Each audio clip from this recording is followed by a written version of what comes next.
আসসালামু আলাইকুম। কথা রাখলো, তারেক রহমান সাহেব কথা রাখছে, টাকাটা দিছে, ফ্যামিলি কার্ড। অনেকে খুশি হয়েছে, আবার অনেকে খুশির ঠেলায় না বুঝছেন দোয়া করতেছে শেখ হাসিনাকে, জয় বাংলা জয় বঙ্গবন্ধু স্লোগানও দিতেছে। এসেছে তো আপনার মোবাইলে টাকা, ফ্যামিলি কার্ডের টাকা। আলহামদুলিল্লাহ। আল্লাহ তুমি জয় বাংলা জয় বঙ্গবন্ধু। ভুলে চলে আসতেছে মুখে, বুঝছেন, কিছু করার নাই। আর এটা দোষও ধরতে পারবেন না। দেখেন, ইনি সাধারণ একজন মা, তার একদম অতি সাধারণ, খুশির ঠেলায় উনি জানোই একটাই স্লোগান, জয় বাংলা জয় বঙ্গবন্ধু। আর সে জানেও না হয়তো শেখ হাসিনা যে চলে গেছে, হয়তো সে জানেও না। আর জানলেও মনে করতেছে দিল্লি থেকে ওনার আপায় ওনার কাছে ফ্যামিলি কার্ড পাঠাইছে, যার জন্য জয় বাংলা জয় বঙ্গবন্ধু বলতেছে। আর বলবে না কেন? এই কথা কে না বলে? আপনি তাকান তো আমাদের মাননীয় রাষ্ট্রপতির দিকে, উনি বলে না? উনি নিজেই তো বলে জয় বাংলা জয় বঙ্গবন্ধু। আবার কি বলে? বাংলাদেশ জিন্দাবাদ। বাংলাদেশ জিন্দাবাদ। স্বাধীনতার ঘোষক জিয়াউর রহমান বলে না? বলে তো। আর উনি কে? একদম দেশের একদম সবচেয়ে উপরের মানুষটা দেশের। হ্যাঁ, উনি এমন একজন মানুষ, ওনাকে না কেউ অ্যারেস্টও করতে পারবে না, আইনও কোনো কাজ করবে না। আইনের ঊর্ধ্বে রাখা হয়তো রাষ্ট্রপতিকে। উনি দেখেন না, ফাঁসির আসামি খালাস কইরা দেয়। কি ক্ষমতাটা! উনি দেখেন ওনার কথা বদল করছে, দল চেঞ্জ করছে, অথবা ওই মহিলার মতো ভুলে বইলা ফালাইছে। ভুলে বইলা ফালাইছে বাংলাদেশ জিন্দাবাদ। আচ্ছা, উনি তো বলছে 18 মাস ওনাকে মোটামুটি বন্দি করে রাখছে, চাপ সৃষ্টি করে রাখছে। এখন কি উনি মুক্ত? একটু চিন্তা করে দেখেন তো। কারণ ওনার মুখে তো বাংলাদেশ জিন্দাবাদ বলার কথা না। ওনার অতীতের ভিডিওগুলা দেখেন, কিভাবে সমালোচনা করছে তারেক রহমান সাহেবের, বেগম খালেদা জিয়ার, কি বাজেভাবে সমালোচনা করছে, এবং গণতন্ত্রকে তছনছ কইরা দিছে শহীদ জিয়াউর রহমান, বেগম খালেদা জিয়া। এই কথা বলছে না? উনার মুখেই তো শুনছেন। তাহলে সাধারণ মানুষকে দোষ দেওয়া যাবে? যাবে না। কিন্তু কথা হইল কি জানেন, ওই যে দোকানে লেখা থাকে না, আজ নগদ কাল বাকি, দেখছেন না? অনেক দোকানের সামনে লেখা থাকে। এখন নির্বাচন আসলে একটা সাইনবোর্ড লিখতে হবে, আজ বাকি, আজ বাকি কাল নগদ। তার মানে আমাকে এখন বাকিতে ভোট দাও, আমি ভোটের পরে টাকা পরিশোধ করব। এরকম হয়েছে কিন্তু ব্যাপারটা। হ্যাঁ, এটা কিন্তু একটা বিরাট রাস্তা দেখাই দিয়ে গেছে ভাই। বুদ্ধি আছে বিএনপির। চিন্তা করছেন কেমন একটা রাস্তা দেখাই দিয়ে গেছে? ওই যে আগে আমরা শুনতাম 100 টাকায় 500 টাকায় ভোট বিক্রি হইতো না, ওই পথে যায় নাই। তুমি ভোট দাও, আমি পাস করে আসলে ক্যাশ পেমেন্ট পাওয়া যাবা। অলরেডি পেমেন্ট শুরু করে দিছে এই করাইল বস্তিতে। অনেকে ভাই দোয়া করতেছে আবার তারেক রহমান সাহেবকে, 2 হাত তুলে দোয়া করতেছে। এক মাকে তো বলতে শুনলাম, এই 2,500 টাকা আমার জন্য 2.5 কোটি টাকা। এটা কিন্তু উনি সত্য বলছে। যে কোনোদিন অভাবে পড়েন নাই, টাকার অভাবে পড়েন নাই, সে 2,500 টাকার মর্মটা বুঝবেন না। যে অভাবে পড়ছে, যার খিদার জ্বালা আছে, তার কাছে 2,500 টাকা আসলেই 2.5 কোটি টাকার মতো। এটা আপনাকে বিশ্বাস করতে হবে। আবার এইটাও বিশ্বাস করতে হবে, আগামী নির্বাচনে এরকম ফ্যামিলি কার্ড দিতে হবে। অন্য কেউ যদি ক্ষমতায় আসেন, ফ্যামিলি কার্ড না হোক, অন্য কোনো নামে টাকা দিতে হবে। মানে আজ বাকি, মানে আমাকে বাকিতে ভোট দাও, আগামীকাল পরিশোধ করব, আমি পাস করে আসলেই নগদে পাওয়া যাইবা। এবার হয়তো ওনারা দিছে মা বোনদেরকে, আগামীবার ওনারা দিবে বাবাদেরকে। হ্যাঁ, তার মানে কর্তা কার্ড, মানে ফ্যামিলির যে কর্তা থাকবে, এই কর্তার নামে কর্তা কার্ড দিবে আগামীতে। দেখেন, এইভাবেই কিন্তু আবার ওনারা পাশ কইরা যাবে। নির্বাচনটা একদম কঠিন কইরা দিল তো ভাই। হ্যাঁ, আপনারা আগে থেকেই এখন প্ল্যান করে, মারাত্মক বুদ্ধি খেলাইছে। এবার যদি ওনারা 4 কোটি মানুষকে এই ফ্যামিলি কার্ড দিয়ে ফেলে ভাই, আরো তো কার্ড আছে। হ্যাঁ, ওই যে কৃষক কার্ড, আবার বেকার ভাতা আছে কিনা জানি না। কিন্তু ভাই, আগামীতে যারাই নির্বাচন করবেন, আপনাদেরকে কিন্তু এই টাকার অফার দিতে হবে। টাকার অফার না দিলে কিন্তু ভোট পাবেন না। কারণ একটাই ভাই, দেশ যেমন নেতা তেমন। নেতা ঠিকই দেশের মানুষকে বুঝতে পারছে, দেশের মানুষের মনের কথা বুঝতে পারছে। আমাদের দেশে খেটে খাওয়া মানুষ বেশি তো ভাই। এটা যদি আপনারা বিশ্বাস না করেন, যতগুলো ব্যাংক আছে এই ব্যাংক থেকে আপনারা খোঁজ খবর নেন। এই ব্যাংকগুলোতে খোঁজ খবর নিয়ে দেখেন কত পার্সেন্ট মানুষের অ্যাকাউন্ট আছে। হ্যাঁ, 18 কোটি মানুষের মধ্যে কত পার্সেন্ট মানুষের অ্যাকাউন্ট আছে খোঁজ খবর নিয়ে দেখেন। দেখবেন দেশের 3 ভাগের 2 ভাগ মানুষেরই কোনো অ্যাকাউন্টই নাই ব্যাংকে। হ্যাঁ ভাই, নাই তো। গরিবের সংখ্যাই তো বেশি ভাই। হ্যাঁ ভাই, গরিবের সংখ্যাই বেশি। আর গরিবেরই খালি টাকা লাগে নাকি? আর কারোর টাকা লাগে না? আরে ভাই, গরিবের তো লাগে মাত্র 2,500 টাকা। আর ধনীদের যারা শিক্ষিত জ্ঞানী পণ্ডিত, তারা তো ভাই কোটি টাকা ছাড়া কথাই বলে না। শোনেন নাই, কালো কোট পয়রা ঘুষ চাইতেছে 1 কোটি টাকা। হায় হায়, আন্তর্জাতিক বিচার ট্রাইব্যুনালে। এই ঘটনা বিশ্বাস করা যায়, মেনে নেওয়া যায় না। কিন্তু অডিও কল শুনছি ভাই, পুরাটা একবার না 3-4 বার শুনছি। ওইখানে ক্লিয়ার কাট কথা বলতেছে লবিং করতে হবে, এবং বিএনপির নামও নিছে। বর্তমানে যে আছে তাকে বুঝাইতে হবে, এবং এই দায়িত্বটা সে নিতে চায়। বহুবার কথা বলছে একজন মহিলার সাথে। কেন ভাই 1 কোটি টাকা দিয়া কাকে ছাড়াবে জানেন? প্রথম যে শহীদ হয়েছিল চিটাগাংয়ে, ওয়াসিম আকরাম। হ্যাঁ ভাই, ছাত্র দলের ওয়াসিম আকরাম বা ছাত্র সমাজের ওয়াসিম আকরাম। বিএনপির অনেকের মুখেই শুনছি এই ওয়াসিম আকরামের কথা, বারবার বলতো। ইদানিং না, ওই 18 মাস 17 মাস 16 মাস আগের কথা। সেই ওয়াসিম আকরামকেই তো বিক্রি কইরা দিতেছে। তার আসামিকে ছাড়াইবার জন্য 1 কোটি টাকা ঘুষ চাইতেছে। চিন্তা করা যায়? তার চাকরি চলে গেছে। হ্যাঁ, তাকে সরাই দিছে অন্য জায়গায়।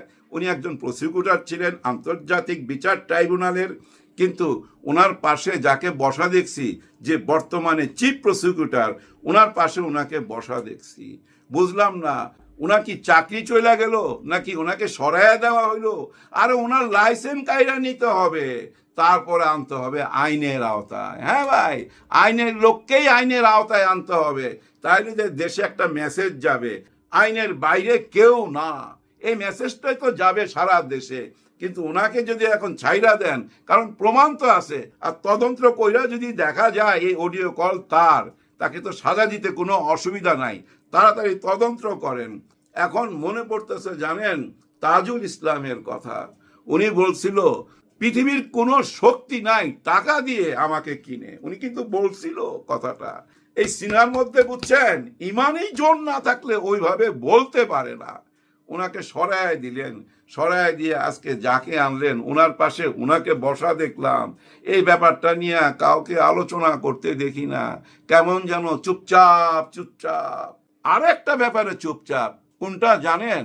প্রথম আলো। হ্যাঁ, প্রথম আলোর এক সাংবাদিক, সেও কিন্তু ওই 1 কোটি টাকা কোনো একজন ডাক্তার বা কোনো হাসপাতালের মালিক কাকে যেন ব্ল্যাকমেল করতেছে, টাকা চাইতেছে, টাকা দিতে হবে, কালকের মধ্যে 30 দেন, পরশুর মধ্যে 20 লাখ টাকা দেন, 1 কোটি টাকা দিতে হবে।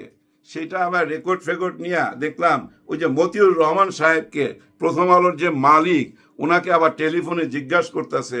ওনারও ভয়েস দেখলাম, উনি বলছে হ্যাঁ আমার নজরে পড়ছে, এটা আমরা তদন্ত করতেছি।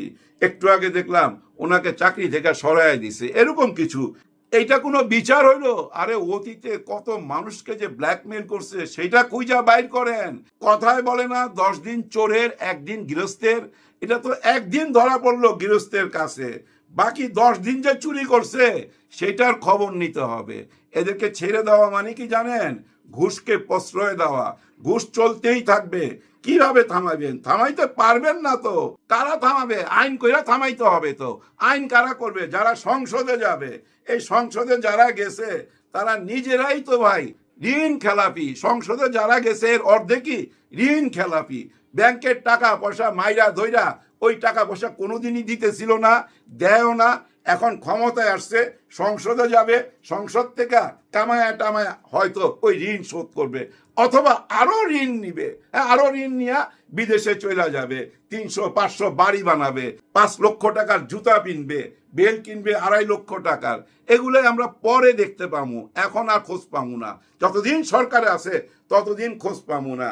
যেভাবে 18 মাস ইউনূস সরকার ছিল তখন কেউ কিছু বলতেছিল না। হ্যাঁ, বলতেছিল আকার ইঙ্গিতে, অমুকে অত 1000 কোটি টাকা মারছে, তমুকে অত 1000 কোটি টাকা মারছে। আসিফ নজরুল, আসিফ মাহমুদ, সজীব ভুঁইয়া থেকে আরম্ভ করে বহু মানুষের নাম শুনছি, কিন্তু কথা হচ্ছে আইন কেন বৈশা রয়েছে, দুদক কেন বৈশা রয়েছে, কেন ওদের হাতে হ্যান্ডকাপ লাগাচ্ছে না? কারণ কি? নাকি সবই খালি গুজব আর গুজব? হ্যাঁ ভাই, যতক্ষণ পর্যন্ত হ্যান্ডকাপ না লাগাবে ততক্ষণ পর্যন্ত সত্য প্রমাণ হবে না। নাকি তাদের টাকা পয়সা দিয়া ওদেরকে ম্যানেজ করে ফেলাইলো যারা হ্যান্ডকাপ লাগাবে? এমনও তো প্রশ্ন আসতে পারে, তাই না ভাই? সত্যটা তুইলা ধরতে হবে। সত্যি সত্যি যদি তারা অপরাধী হয়, আইনের আওতায় অবশ্যই আনতে হবে। উচ্চ আদালতের দিকে, হাইকোর্টের দিকে তাকায় রয়েছি ভাই আরেকটা ব্যাপারে। কোন ব্যাপারে জানেন? ওই যে রিট করছিল গণভোট অবৈধ ঘোষণা করার জন্য, কেন এটাকে অবৈধ ঘোষণা করা হবে না এরকম প্রশ্ন তুলে ধরছিল। ওই রায়ের 4 সপ্তাহ সময় নিছে উচ্চ আদালত। আমি মনে মনে কি চাই জানেন? অবৈধ ঘোষণা কইরা দেখ, তাইলেই তো খেলা জয়মা যায়। হ্যাঁ ভাই, অবৈধ ঘোষণা করার সঙ্গে সঙ্গে অনেকগুলা মামলা হবে, অনেকগুলা রিট হবে। কারণ কি জানেন? ধরেন আপনার সন্তান হইছে, যমজ সন্তান হইছে, 2টা সন্তান হইছে। এখন আপনি একটাকে বলতেছেন অবৈধ, আরেকটাকে বলতেছেন বৈধ। এইটা কিভাবে প্রমাণ করবেন বলেন তো? আমরা একই দিনে তো ভোট দিছি, একটা জাতীয় ভোট, একটা গণভোট।